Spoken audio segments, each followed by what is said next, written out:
Opposition to the federal government's carbon tax is growing. Conservative leader Pierre Poilievre is an ardent opponent of the pricing mechanism, and he is finding more provincial allies in his fight. At least 7 premiers are now calling on Ottawa to, at the very least, pause the April 1st hike. One province, Saskatchewan, is even defying federal law. Scott Moe's government is refusing to remit the carbon tax to the federal government.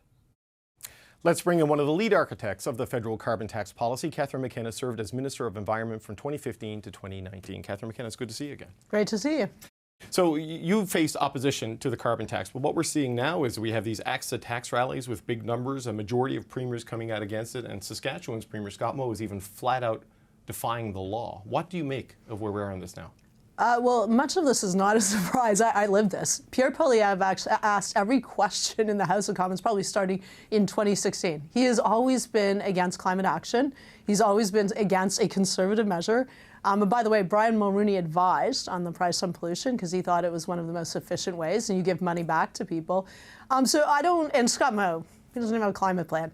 So none of this is a surprise, but I think what has been somewhat surprising is the government hasn't been out there in a while, until more recently, defending carbon pricing. It's an affordability measure. We actually are giving money such that the people who are lower income, middle class are better off. And that has to be made clear because Pierre Poilievre just lies. He says, when he says that people are paying more, that's just not true. People are getting more money back. And by the way, every day, if I was a Liberal still in government, I would say, what's your climate plan, Pierre Poilievre? That's what I would say in the House of Commons. He was attacking the most efficient and most effective measure, but he has nothing else to say for it. We're literally going into a wildfire season that potentially could be worse than the worst wildfire season we've ever seen. Alberta just announced the start of the wildfire season in February, but by the way, the fires never went out. Many of them were still burning. That's a huge economic cost. That's a huge cost in lives.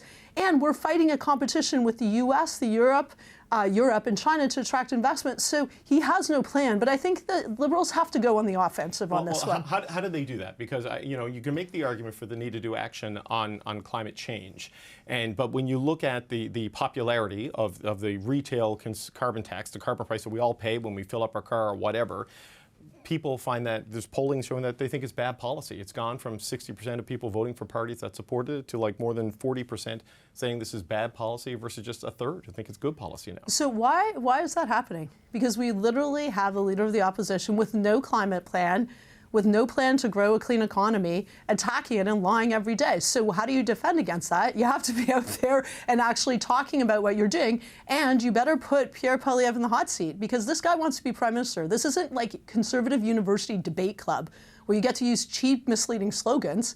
You actually have to lead. And it was interesting because I was thinking a lot about the death of Brian Mulroney, and I spoke to him a lot. He was extremely generous to me. And the lessons he said from both tackling acid rain and for tackling the hole in the ozone layer, which he worked really hard on for a number of years, pushing Americans to actually take action, was that one, you need to stand up against people who deny the science. So by the way, Pierre Poilievre's caucus, he just had another MP who tweeted like, oh, climate change isn't a problem here, we actually have trees, or something to that effect. You got to push back against industry and lobbyists who don't want action, and we see that with oil and gas industry, and you have to have smart policy on the economy and the environment, and that's exactly why he supported carbon pricing. He said, you're giving all the money back. That's a really smart way of doing things. That's the way the US did it on acid rain. But these conservative politicians, they don't seem to understand, like, we're in a climate emergency. So what do? You have to tackle the problem, and just attacking Liberals is not leadership. And Pierre Poilievre, it's easy to be sitting there in the cheap seats, attacking policies, but not coming up with your own. But I think it is on the Liberals to do as Jean Chrétien told me, be reasonable. Being reasonable is explaining why you are doing things, why we need to take action on climate change, why this policy is a smart policy. It's a small c conservative policy. It gives money back. And it's part of how we're going to attract investment to our country because we're in a race with Americans and the rest of the world. Right, but on the carbon pricing issue itself, I mean, the premiers presumably would know the difference, and it's not only conservative premiers, right? Like Wab Kinew is being kind of coy on where he thinks this should go. Andrew Furey, a Liberal premier, has come out against the increase and feels this is the wrong policy at this point in time. Who needs to push back? Is it the Prime Minister? Is it the Deputy Prime Minister, where she's also the Finance Minister? I mean, is Cabinet doing a good enough job, in your view, of selling this? Look, so first of all, many premiers were against when we brought a price on pollution the first time. Like, as I said, nothing is new except climate change is worse. And now we're fighting for dollars with the US that have massive investments through the Inflation Reduction Act. Look, everyone has to go out. They all have to talk about, like, Canadians are reasonable, but they deserve to know the truth. The truth is we got to take action on climate change. We've got a plan. Yes, that includes a price on pollution, which is one of the least costly and most effective measures. And we've done it in the most affordable way, focusing on affordability by giving more money back to people. If Pierre Poilievre cancels carbon pricing, if he gets elected, he's literally taking money away from people. Taking money away from people. That needs to be made clear. And he needs to be pressed on saying what his climate plan is. Like, it's funny because I just spent so much time, as people might know, like defending carbon pricing against the resistance. Who was that? That was like the leader of the opposition who was a conservative, and it was against conservative premiers. And to be honest, there were some liberal premiers that weren't supportive either. But the role of the federal government is to actually ensure that we're taking action to protect the environment and to grow the economy and to take measures that ensure affordability. And that's what the government's doing, but you better bloody well explain it to people. But, you know, is it just communications? I mean, if the rebate is as effective as supporters of this policy say it is, people would feel it, right? They would notice it. We keep hearing that people get hundreds of dollars a couple of times a year pumped into their account, don't notice it, didn't know what it was for, and feel like it's still making life unaffordable, right? Like, so is it just a communications problem, or is it the program design itself that doesn't resonate? Because people feel the cost increases when they fill up their car on a weekly or every couple of days, but then they only get a rebate once a quarter. But I mean, that's why you have to talk about it, right? Like, the government has many messages. They're going to have to be very focused on one of their key messages and one of the key policies. And I'm invested in this policy, not because I helped design it, because I really am worried, like many Canadians, about the costs we are paying right now for climate change. There's a real economic cost in the billions, like going into hundreds of billions. We saw Fort McMurray burn down, the town of Lytton literally incinerated. We had to evacuate a capital.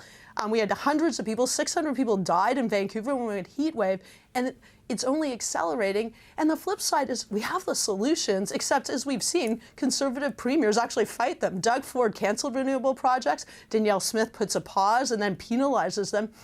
And what we're also going to have to do is we're going to have to defend against the oil and gas lobby. Like, they are out there, by the way, with conservative politicians and premiers saying we should do nothing. Well, this is a climate crisis that is caused by the burning of fossil fuels.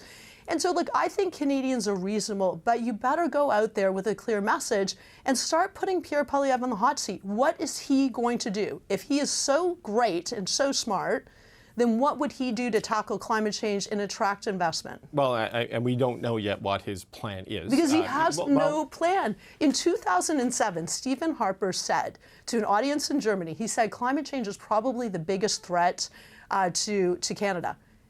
That's 2007. Yeah. We are still waiting for a plan. They have no plan. Well, and he proposed a carbon tax of $65 a ton by 2018. The former Prime Minister Stephen Harper did, which is where it is right now, which is what which has done nothing to reduce emissions. The challenge with conservatives is they live in a fact-free world. What's done nothing to reduce emissions? The current carbon price, or their plan did nothing. We had to actually take very significant action, but at the same time grow our economy, because this is also a competition in the race to clean.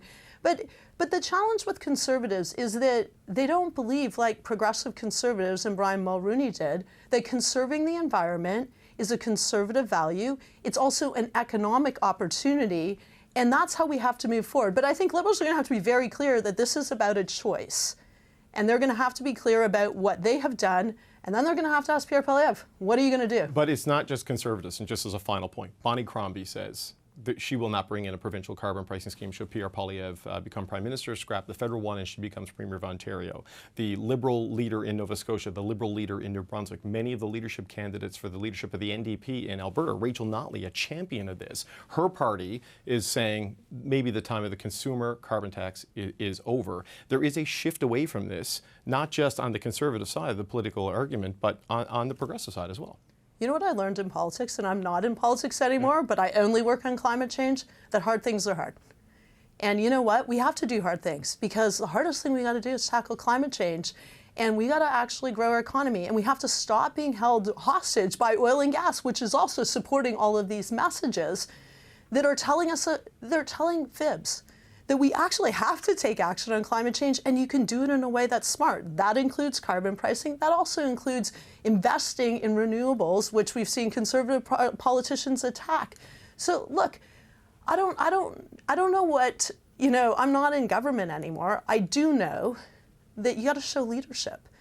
And leadership is actually doing what is right for Canadians. It's what's doing right for the country. It's doing what's right for the planet. And we just have to keep on keeping on, because we're a very long way, both Canada and globally, from tackling climate change and growing the cleaner future that everyone deserves and we can do. So I learned the word, a phrase in French, on lâche pas. Don't give up. Just keep on moving on. And yes, it will be up to Canadians to decide.